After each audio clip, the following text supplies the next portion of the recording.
os recuos um pouco mais expressivos para os negócios com soja em Chicago. Na verdade, o complexo soja hoje está recuando, trigo também, milho vinha recuando há cerca de 15, 20 minutos antes do programa entrar no ar. Uma das questões que ficam é que houve, no relatório que foi apresentado de acompanhamento de lavouras do Departamento de Agricultura norte-americano, uma melhora de 1 ponto percentual para as lavouras de milho e uma piora para a soja. Mas esse cenário da piora da soja, que poderia trazer o mercado para cima, não traz, porque as expectativas climáticas estão positivas. Então, e não tem informação nova, nada que coloque em xeque a qualidade de lavouras dos Estados Unidos. Para falar a respeito deste assunto, nós vamos conversar agora ao vivo pela internet com o Ronaldo Fernandes, que participa conosco desta edição de Agricultura BR aqui no Canal do Boi. Ronaldo, eu estava falando no final da última semana que informação nova não tem nada que parece que tem colocado em risco essa lavoura norte-americana, que tem ou está cultivada numa terra de muita qualidade. Isso já nos faz acreditar numa safra realmente muito cheia nos Estados Unidos, já é uma certeza, e o que isso faz ou causa para o mercado a partir de agora? Boa tarde, seja bem-vindo.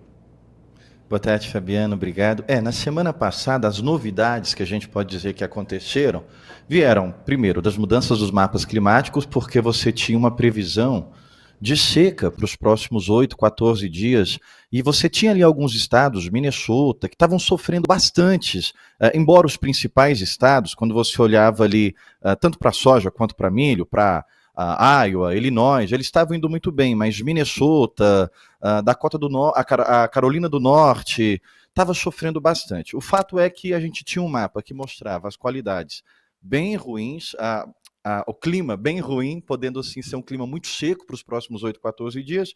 No final de semana houveram chuvas, os mapas mudaram, ainda em alguns estados colocam a situação de temperatura alta, mas de uma forma geral traz um cenário um pouco mais ameno e mais favorável. Importante a gente lembrar que a gente ainda tem 77% das lavouras de soja em fase de florescimento, o milho 77% em fase de pedoamento. Então o clima, ele é muito importante ainda durante todo o mês de agosto. Então a gente vai ficar com essa movimentação. Ora o clima piora, os preços sobem. Ora o clima melhora, os preços voltam a cair. Mas é importante a gente entender 2 fatos agora, Fabiano, para eu te devolver. Esse movimento de queda, ele não está sendo só especulativo, ele está tentando antecipar o que é o preço da colheita americana. A Bolsa, ela é um mercado de aposta e é uma grande especulação. E o objetivo dela é andar na frente do mercado físico. Então, o que o mercado quer fazer agora é antecipar qual que vai ser o preço da lavoura dos estados na hora da colheita. Então, o que Chicago está querendo colocar na tela agora é quanto que vai valer o preço na hora que o produtor começar a colher. Nós acreditamos que o mercado vai tentar empurrar para baixo dos 10, não vai lá para 8, mas vai ficar entre 9,5 e 10, tentando colocar essa pressão de produto novo. Um outro fator que foi uma surpresa na semana passada, que amargou os preços. A gente tinha, desde o ano passado, as discussões do EPA, que é a Agência Ambiental dos Estados Unidos, querendo que as pequenas refinarias fizessem uso da mistura do biocombustível, como as grandes refinarias fazem lá nos Estados Unidos. Disseram, olha, as grandes refinarias já misturam aqui biodiesel no diesel, já misturam etanol na gasolina. Agora a gente quer que as pequenas refinarias também façam isso. E essa era uma grande aposta do mercado desde 2023. A gente não tinha como ter um número correto, porque alguns estados poderiam adotar, outros não, mas se estimava que de 2 a 4 milhões de toneladas os Estados Unidos ia ter que consumir a mais no seu mercado interno por causa dessa decisão do EPA das pequenas refinarias usarem biodiesel a mais no diesel e etanol na gasolina. E aí na sexta-feira a gente teve a decisão do Tribunal Americano rejeitando essa decisão do EPA. Não vai não. As pequenas refinarias não vão aguentar, elas vão ter um custo muito forte ali, então elas podem continuar só no diesel, só na gasolina, sem precisar fazer a mistura como elas já fazem. As pequenas refinarias. E o volume de pequenas refinarias é quase tão impactante quanto as grandes. E aí a gente vê um golpe muito sério no complexo de grãos como um todo, trigo, milho, mas o óleo despencou 5% na sexta-feira. Ontem sofreu uma bastante pressão de queda também. Hoje continua ali com mais de 1% de queda. Então, essa decisão, ela só veio no momento em que o clima melhorou e empurrou ainda mais as cotações para baixo. Olhando para longo prazo, e aí para eu te devolver, Fabiano, essa decisão do Tribunal dos Estados Unidos, ela tem a possibilidade de ser revertida. Então é um outro cenário que a gente vai ter que acompanhar que ainda não está precificado. Então o clima ainda vai causar muita oscilação e essa situação do EPA pode devolver uma parte dos ganhos, Fabiano. Muito bem, Ronaldo. Eu então, vou trazer aqui 2 ou 3 informações. Eu lembro que também teve alguns levantamentos, 2 relacionados à China, um em relação à economia chinesa, que continua com crescimento aquém daquilo que governo e também, de uma certa forma, os analistas econômicos do mundo inteiro entendem que seria importante. E teve um outro dado de redução, né, até por conta desses fatores, de uma redução de consumo de petróleo na China. Eu creio que tinha sido atualizado nesta última sexta-feira. Na última sexta-feira até vi um boletim da Royal Rural que falava exatamente disso que você acabou de destacar em relação a essas pequenas refinarias. Aí eu te faço uma pergunta, o seguinte, essas pequenas refinarias tinham esse prognóstico de ter que aumentar o uso de biodiesel, de ter que usar o etanol também num volume maior, já há algum tempo. Elas não estavam já preparadas ou se prepararam para este fator, de fato, vir a ocorrer? Ou elas esperaram realmente uma decisão judicial para não ter nenhuma adaptação a essas novas condições impostas pelo EPA? Olha só para você ver que interessante. O que a alternância de poder representa? Essas refinarias, elas esperam até o último momento, justamente porque elas sabiam que tinha um processo eleitoral pela frente. E quem encabeça esse movimento ali contra o EPA é muito mais as indústrias de etanol do que as próprias refinarias de soja, de diesel, de biodiesel ali nos Estados Unidos.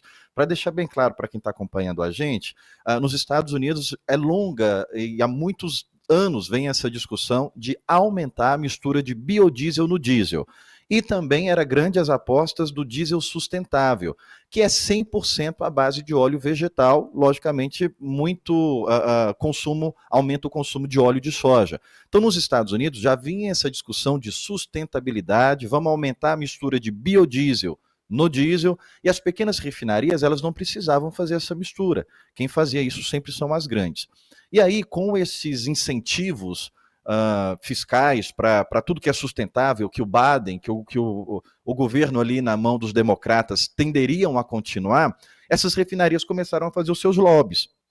Começaram a trabalhar no Congresso para dizer, olha, isso vai destruir a gente, isso vai destruir a indústria automobilística, tem que dar um passo para trás, esse incentivo de carro elétrico, isso vai acabar com a economia desses setores e isso vai bater nos Estados Unidos. A economia americana vai sentir se a gente for obrigado a aumentar a mistura do biodiesel, se a gente for obrigado a fazer biodiesel, porque é mais caro a produção.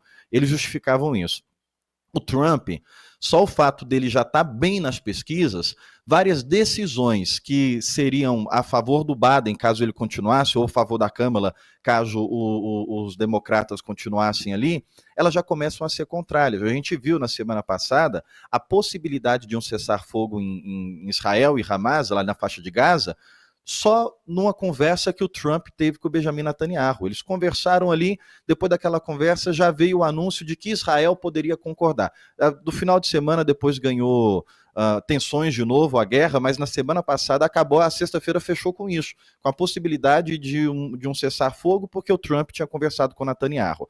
Como o Trump está batendo muito nessa questão de que ele não vai continuar com incentivos de sustentabilidade, de que ele vai retomar o poder da indústria automobilística, todo esse plano lá atrás de que a gente podia aumentar o consumo de óleo de soja lá nos Estados Unidos por causa desses incentivos de sustentabilidade, eles vão sendo jogados por terra. E isso acaba impactando. Então, por esse lado, o produtor americano seria melhor para ele a continuidade dos democratas, o Biden ou a Kamala Harris, com esses programas de sustentabilidade, porque aumentaria o consumo de milho e o consumo de soja.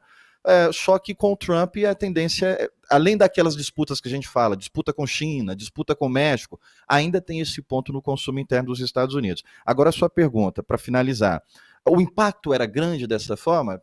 Eu realmente acho que não, acho que no máximo seria ali 4 milhões de toneladas. É muito 4 milhões? Mas é rapidamente absolvido, logo é colocado no preço. Só que o mercado exagera, porque essa situação de biodiesel, essa situação do diesel renovável, era a grande aposta americana. Então a expectativa é que fosse 4 milhões de toneladas de impacto para 2024, e fosse aumentando para 2025, para 2026, e essa gradação que o mercado estava querendo colocar no preço. Ó, vai aumentar muito, esse ano é tanto, depois aumenta mais, depois aumenta mais. Então agora eles estão jogando isso por terra e devolvendo os preços. Então tem esse exagero, e a prova disso é que o óleo foi o que mais apanhou de sexta-feira para cá.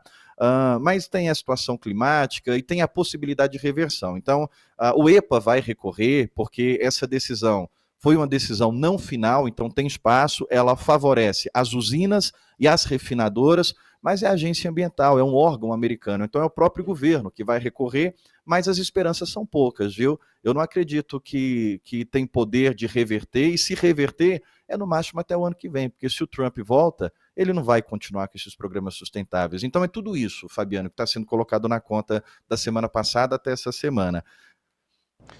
Tá certo, Ronaldo. Ronaldo, nós temos pouco tempo agora, temos 1 minuto e meio, então vou te fazer uma pergunta rapidamente. Tivemos ali um bom momento com dólar alto, soja em Chicago alta, prêmio alto em 2 semanas, o produtor vendeu muita soja. E aí a gente tem todo esse desdobramento. Você acredita que ainda teremos outra oportunidade de boas vendas na safra 23-24 aqui no Brasil?